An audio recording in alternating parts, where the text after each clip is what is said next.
दुनिया कहती है कि कर्ण जैसा दानी आज तक कोई नहीं हुआ, लेकिन क्या आप जानते हैं महाभारत में एक ऐसा दान भी हुआ जिसके कारण नारायण को श्री कृष्ण अवतार लेकर पृथ्वी पर आना पड़ा। कहते हैं महाभारत युद्ध शुरू होने से पहले ही उसकी मृत्यु स्वयं नारायण ने अपने हाथों से लिख दी थी। आखिर ऐसा कैसे हो सकता है कि कोई दान में सिर्फ धन दौलत और राजगद्दी ही नहीं बल्कि अपनी आत्मा तक दान में दे दे, और बदले में उसने मांगा भी तो क्या, सिर्फ नारायण के हाथों मृत्यु।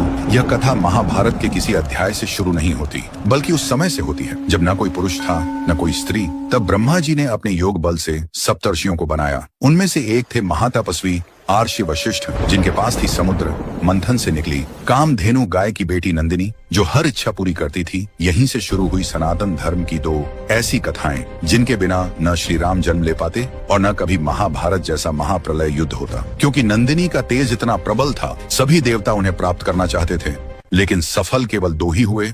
उनमें से एक के कारण हुई रामायण और दूसरे ने नींव रखी महाभारत की।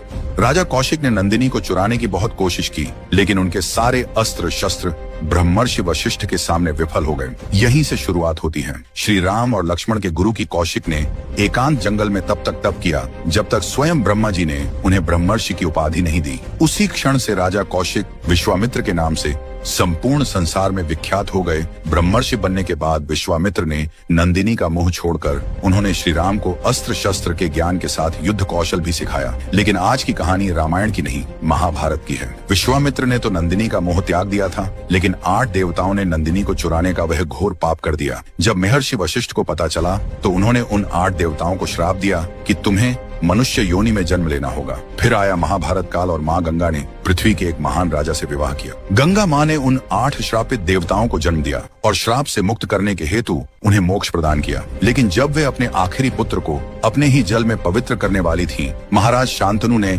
माँ गंगा से विनती करके अपने पुत्र को अपने साथ ले गए। माँ गंगा का यह पुत्र इतना आज्ञाकारी था कि अपने पिता की हर बात आंखें बंद करके मानता था। लेकिन एक दिन उन्होंने देखा कि महाराज शांतनु अत्यंत उदास रहने लगे हैं। बहुत पूछने पर भी उन्होंने कोई कारण नहीं बताया। आखिरकार देवव्रत को पता चला कि उनके पिता एक मछुआरे की पुत्री सत्यवती से विवाह करना चाहते हैं, लेकिन सत्यवती के पिता की शर्त थी कि सिंहासन पर केवल सत्यवती का पुत्र ही बैठेगा। देवव्रत ने बिना देर किए स्वयं उस मछुआरे के पास जाकर घोषणा कर दी कि वे हस्तिनापुर के सिंहासन पर अपना अधिकार सदा के लिए त्यागते हैं, और प्रतिज्ञा ली कि मैं आजीवन ब्रह्मचर्य का पालन करूंगा और कभी विवाह नहीं करूंगा। उसी दिन से देवव्रत का नाम भीष्म पड़ गया। जब महाराज शांतनु को यह पता चला तो वे भावुक हो उठे। उन्होंने भीष्म को वरदान दिया कि उनकी मृत्यु उनकी इच्छा के बिना कभी नहीं होगी। यही वह दान है जिसे महाभारत का सबसे बड़ा दान कहा जाता है, और बदले में महामहिम भीष्म ने केवल